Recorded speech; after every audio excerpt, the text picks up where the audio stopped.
Hi everyone, it is my first long form video in YouTube. ఒక విషయం చెప్పనా? ఎందుకు ప్రజెంట్ జనరేషన్ లో 18 to 25 ఇయర్స్ లోనే హెయిర్ ఫాల్ స్టార్ట్ అవుతుంది?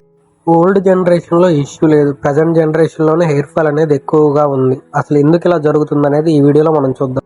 ఇప్పుడు హెయిర్ ఫాల్ అనేది మోస్ట్ సీరియస్ ప్రాబ్లం, అందరూ ఫేస్ చేస్తున్నారు. ఇది మెయిన్ గా మనం స్నానం చేసేటప్పుడు లేకుంటే మనం తలదూకునేటప్పుడు సడన్ గా ఎక్కువ జుట్టు రాలిపోవడంతో మనలో స్ట్రెస్ అనేది పెరిగిపోతుంది. ఊహిస్తేనే భయంకరంగా ఉంది.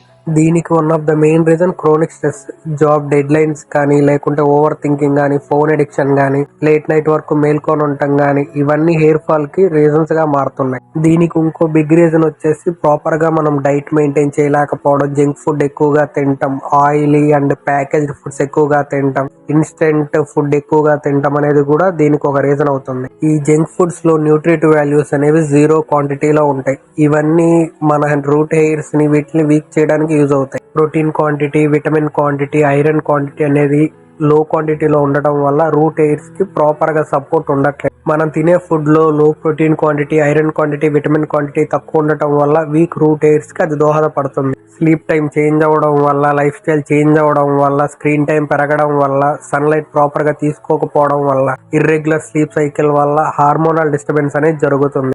ఇదంతా కూడా మన హెయిర్ గ్రోత్ కి ఎఫెక్ట్ అవుతుంది. వీటితో పాటు పొల్యూషన్, డస్ట్, కెమికల్ ఎక్స్పోజర్, అవి కూడా హార్డ్ వాటర్ తో తలస్నానం చేయడం, ఇలాంటివన్నీ కూడా స్కాల్ప్ కి చాలా ఇష్యూ కాజ్ చేస్తున్నాయి. ఈ ఫ్యాక్టర్స్ అన్ని మన హెయిర్ ఫాల్ కి ప్రాబ్లమ్స్ గా మారుతున్నాయి. ఈ వీడియోని మీ ఫ్రెండ్స్ అండ్ ఫ్యామిలీకి షేర్ చేయండి. ఇలాంటి మోర్ యూస్ఫుల్ వీడియోస్ కోసం మన హెల్త్ పేజ్ గురుని సబ్స్క్రైబ్ చేసుకోండి.